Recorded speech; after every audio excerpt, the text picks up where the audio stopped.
Yeah, never too late. My name is Misa. And my name is Mia. Also known as Eminem, and you are listening to the #1 teen and young adult radio show in the nation for inspiration. And we are going. As always, in the studio, thanks so much for tuning in, man. That was Blanca. Trying to start over. Listen, man, we got so much more music. Misa's so funny. We got more music where that came from right here on Eminem Live Radio. So keep it locked right here.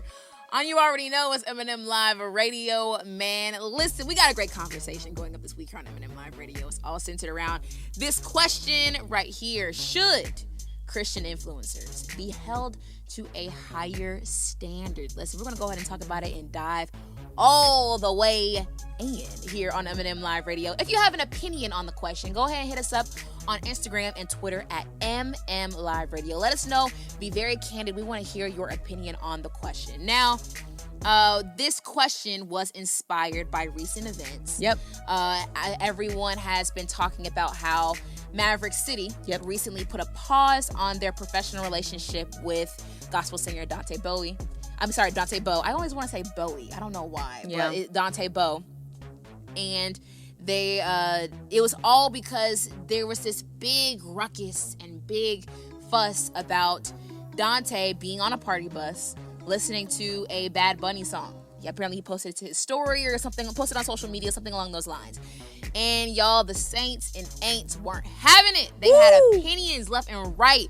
They were throwing them stones on social media, giving it to Dante.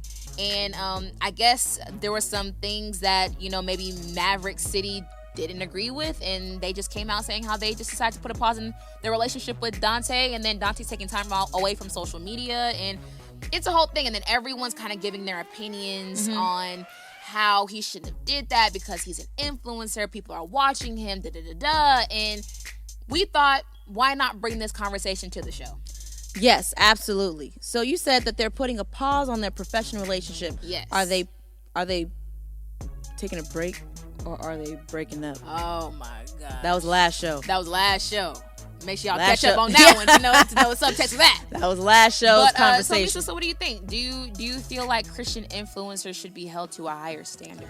I feel like they should be held to a high standard, but you should not lower your standards. You know what I'm saying? I feel like if they're going to be placed at a high standard, you should try to meet them where they are. Like, we should all strive to be better. Yeah. You know what I'm saying? Like, don't just sit up here and point to the, because you're not an influencer. Yeah. You sit to the side and have me under a microscope. You know what I'm saying? And always nitpick and point at what I do that's incorrect and talk about. I'm living like you. I'm just in the limelight. No, but you're a Christian also. Yeah. And you see me being a Christian influencer, but you point out every single small, minute, and intricate thing that I do that doesn't necessarily line up with what we believe as Christians. You know what I'm saying? Like for example, I kind of feel like personally, Mia, Dante Bowe being on a party bus, what does that mean? Like, I mean, I don't know. That's just the setting. You know what I'm saying? Because to me, personally, y'all, this is just my personal opinion. I didn't see anything wrong. I didn't see anything wrong with it. Were there like alcoholic bottles in the video? Maybe people saw something that I didn't see. The video I saw was the background of him being on a party bus. He had sunglasses on, and there was a Bad Bunny song playing. That's all I saw. And I didn't think anything was wrong with that. Okay. You know what I'm saying? Okay. Plus, Bad Bunny rapping, singing Spanish anyway. So he did probably what Bad Bunny was even saying. Right. You know what I'm saying? So it's kind of like, to me, everybody was making this big fuss, and I'm kind of looking like, is this really what we're mad about? Is this really what we're crying about? Like, is this what we're throwing stones over? Mm-hmm. Is this why Mav is pausing their professional relationship with him? Yeah. You know what I'm saying? So I was kind of looking like, I feel like, personally, it wasn't as deep. To me, I don't feel like it was that deep either. But what do you feel? Like, what's going on through your mind? Like, should Christian influencers be held to a higher standard? I feel like, regardless of whether they should or shouldn't, they're always going to be held to a high standard. Yeah. You know what I'm saying? Yeah. When really, like you said, they're living the same life that we're living. They're just in the spotlight. Exactly. You know what I'm saying? Like literally in a fishbowl. Yeah, literally in a fishbowl. And the thing is that while we're all influencers, we all influence those around us, if they just have a greater influence of us. I think at the same time we should still. I still feel like Christian influencers should still have accountability. Mm-hmm. Yeah. I feel like we shouldn't cancel them. Yeah. Because cancel culture, to me, is not accountability. No, it's not. You know what I'm saying? And I feel like that's one thing that the church does. That's even, I'll call it this. The church will call it accountability, but you got some Christians who do toxic accountability, where it's giving cancel culture. It's giving crucifixion. Say that again. It's giving crucifixion. Like, I really feel like, us as believers, we just tend to really, we do tend to mask what we want and what we intend to be accountability, but it's just the way that we do it. It comes off as very embarrassing, very I'm trying to figure out the words that I'm saying, like, diminishing. I feel like it just comes off as very condemning and not from a place of love. Yeah.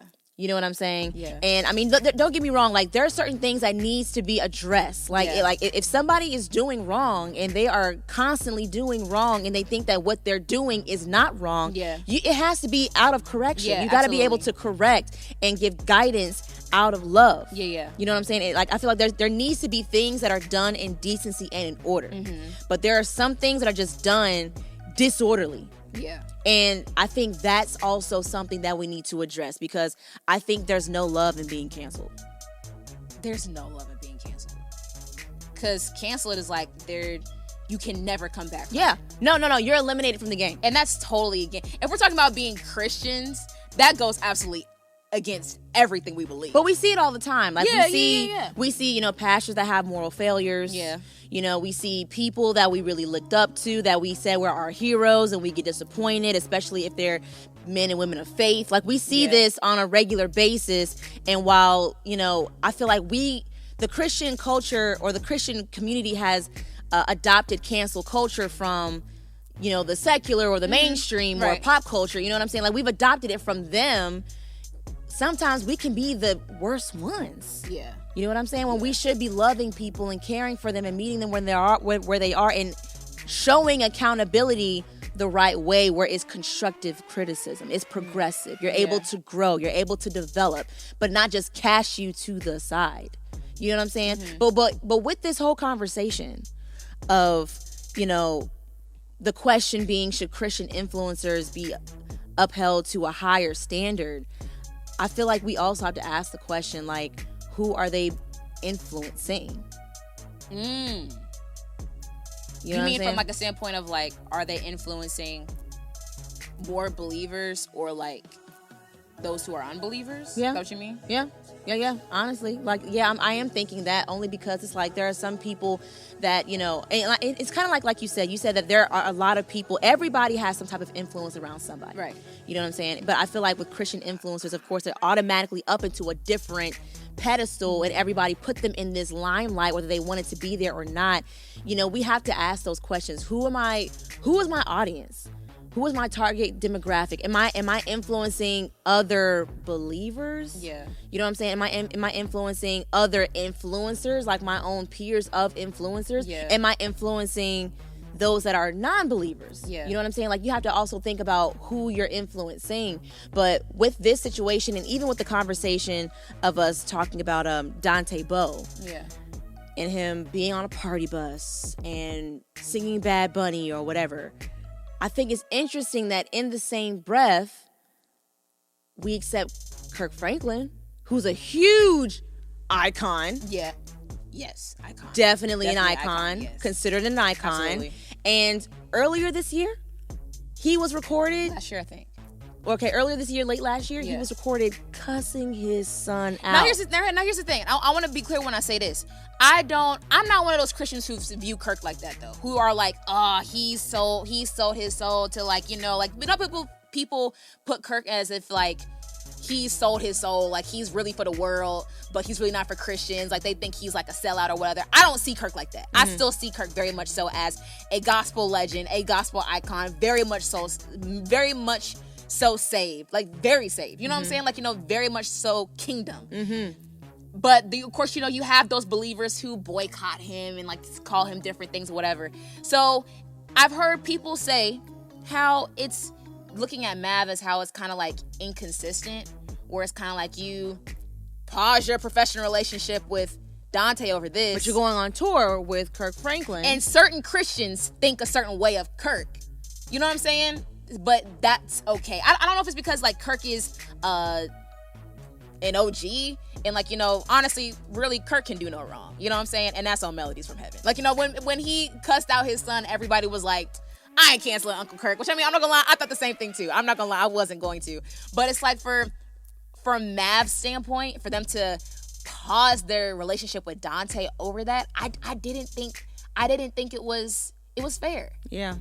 I didn't think it was fair. I don't think it was fair. I think we also need to allow Christian influencers to be people.